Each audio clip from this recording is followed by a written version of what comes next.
right, folks, we're going to be doing the garden tour. And I want to start in the mushroom hut. When I came home, I had a flush of oyster mushrooms that I was able to harvest and enjoy. They came out of this bin right here. Bins are still nice and moist.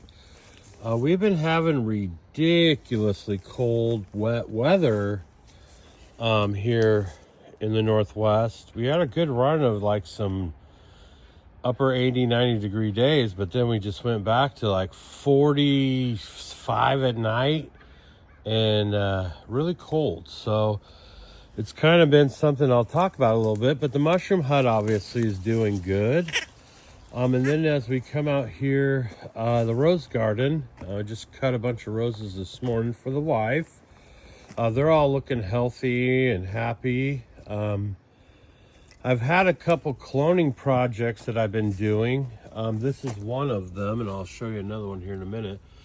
This is a red rose from a neighbor that I cloned, and it seems to be taking off and doing well. Then we have the RSO garden. I put out all of my cuts out, stuff that had already been cloned. These are two Tiki Rain in the back. I've got my red Ziggy guy here. I've got the blue slushies. This one is the Goodfoot from our direct sow. So this plant here, and the one in the back were plants that were sown directly into the ground, or easy plug in these cases of a couple of them.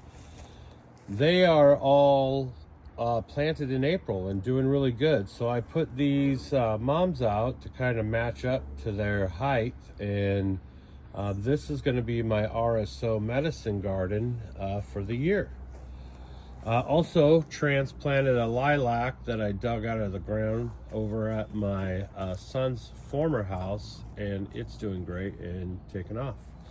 I've been spraying everything with the labs, lactic acid bacteria that I make, and the fish hydrolysate. And everything's been really loving it. This is a little raspberry bush that I transplanted. Here are some volunteer sunflowers that came up from the sunflowers I had last year. Here's a little chili pepper, and I gotta tell you, all of my chili peppers have just been struggling. We have had really cold, wet weather this season.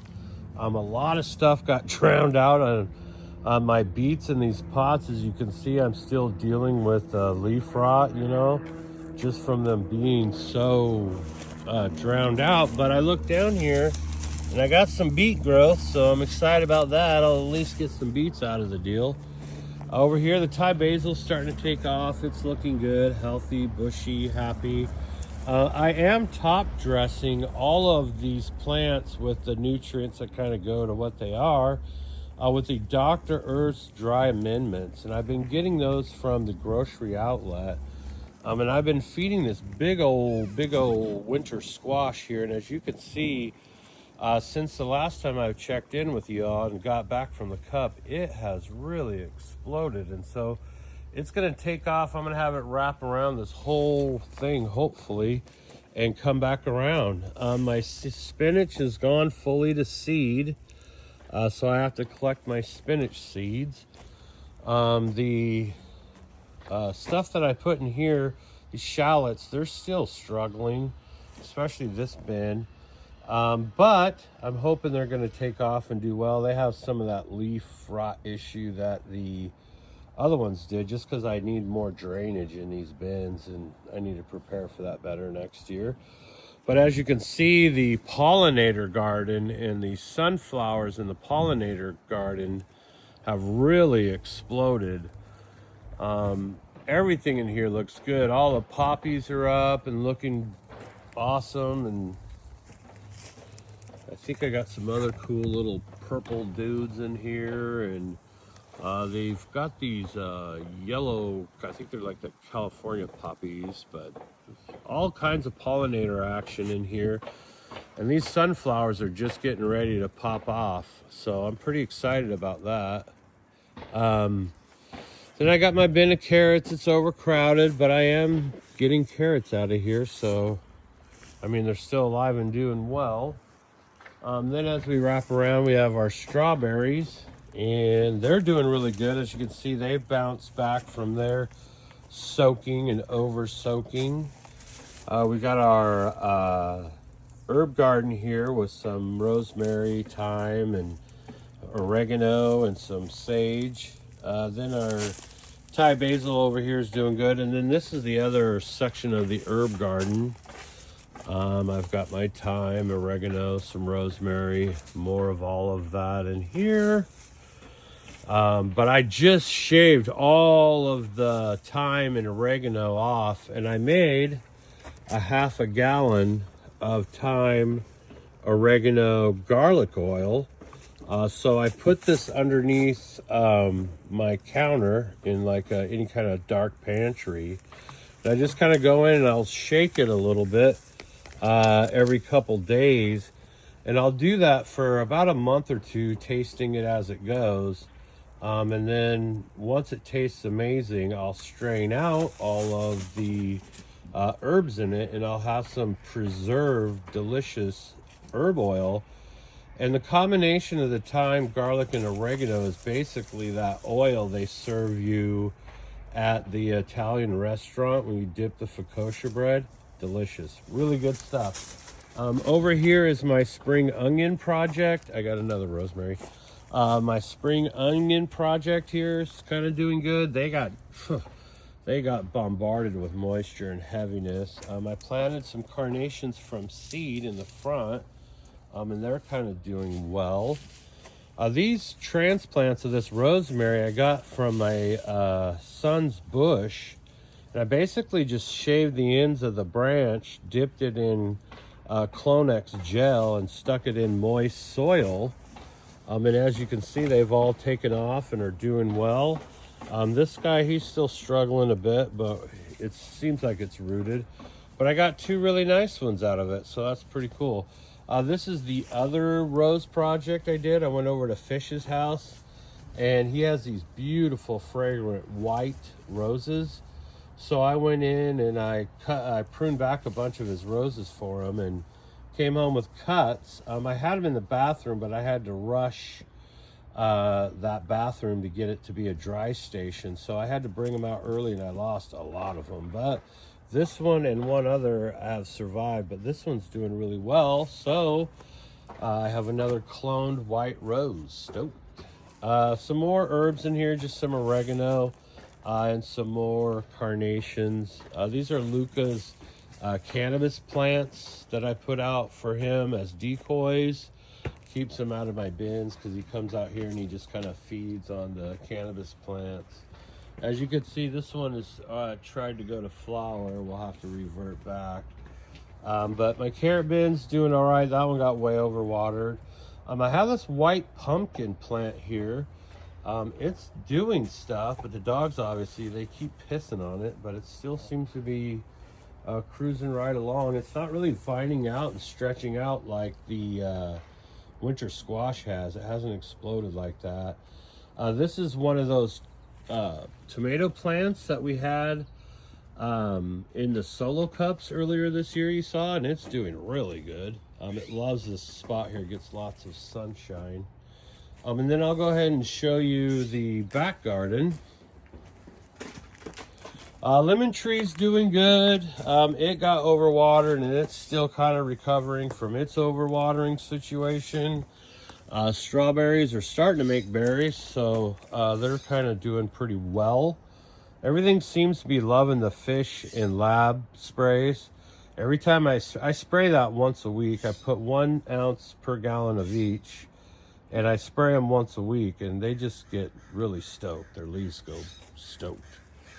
Here is the side garden. Side garden's doing really well. I've got all of my green beans fining up. They seem to have all the vines. They all kind of collected together and ran up the string. So I'm not sure if I was supposed to separate their vines and keep them from doing that, but I'll have to find that out. Some of these over here are starting to vine up, but everything like clumped together and shot up like a rope right up this middle. So I don't know if this is all going to fill in or if I fuck that up. Onions are doing okay. Some are doing better than others. We've had unseasonably cold, wet weather, so it's been kind of hard on them. Tomatoes, you're going to laugh because I grow everything like I grow cannabis. So I created a scrog for my tomatoes here that I've connected to my gate. And I'm going to try to train some of those through and use that as a support system. But some of these taller ones, I might have to get actual stakes and then just run a pole and get them to tie off their main stem. Like I said, chili peppers are just getting their asses handed to them. These ones back here in the back, I planted those like 2 months ago, and they're just lame. But we'll see. I might get a pepper or two. Sweet potatoes, hate it, sucked. They're just not loving this unseasonably cold weather. I did put a giant pumpkin in the back, and it seems to be taking off, so it'll just hopefully dominate this whole lame area. We have some turnips here that have come up. Turnips seem to be doing good. I got to get in there and thin those out. For some reason, this section really took off, and this one did not. So we'll hopefully get those to catch up and get that done. I have my potato baskets that are doing really well. I can't wait. They're kind of already starting to yellow out, and I've been feeling in there, and I actually have some decent sized potatoes in there. So stoked about that. Raspberry bush, I've had to scrog this thing like twice. Like at least twice. I came in and tied off branches, and then I brought in, as you can see, this lower scrog to kind of support it. And then just the other day I came in and put in this other scrog so that the whole tops won't bow down and my fruit won't get ruined. So I'm gonna have a whole bunch of berries this year, which I'm really stoked about that. Pear tree's doing good, took off, doing well. We've got our plum tree that was a volunteer from the neighbor's plum tree that's doing really well, and it has another one next to it. Then over here, we have our potato baskets. They're cruising along. They're not doing as well as this one. This basket here, this pot full of potatoes, is doing really well. And as you can see, I've got some pretty decent sized gold potatoes down in there. So I am really going to be stoked about that. So I found in the Northwest, potatoes seem to be something you can do. So I'm learning about what I can focus my attention on as the years go. And I got to tell you, next year, I don't even think I'm going to put my pepper plants. I'll get establish them indoors. And then I'm not even going to bring them out until like fucking the end of June or July or some shit. Another volunteer squash plant that's just kind of chilling, not really exploding. A volunteer sunflower. We've got some yarrow. I don't remember what that thing is called, but it smells like Carmex, the lip medicine. I got my rainbow carrots in this bin that are doing good. I've actually been kind of coming through, and I've even been snacking on some of the tiny carrots just to kind of thin them out a bit. And yeah, delicious, folks. Another little potato bin that's doing pretty good. My strawberries, they're really bounced back. If you remember, these bins, the strawberries were looking pretty like rough, but they're bouncing back and filling in. I've been taking all the runners and putting them in the bird bath to see if they'll root, and then maybe plant them.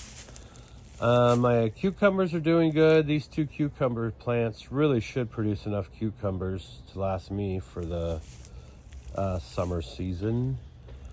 The chili pepper, this chili pepper is amazing because it was actually a volunteer. I accidentally dropped a seed.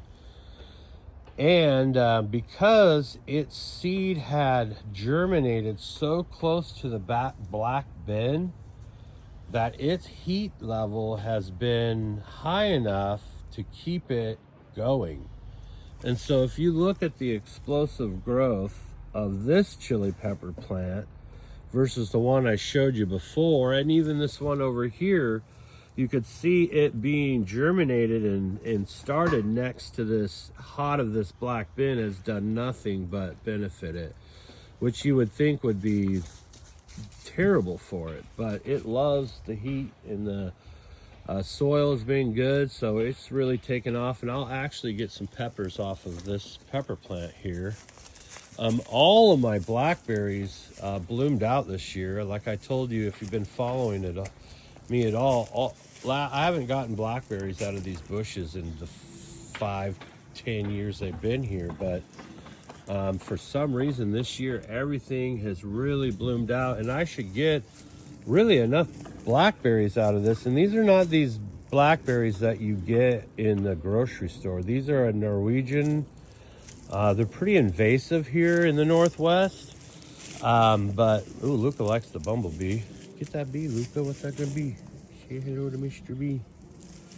So yeah, I'm pretty stoked about that. I'm gonna get me some blackberry jelly. Me and my daughter-in-law did a strawberry picking session and made some jellies. So yeah, more to come. Stoked.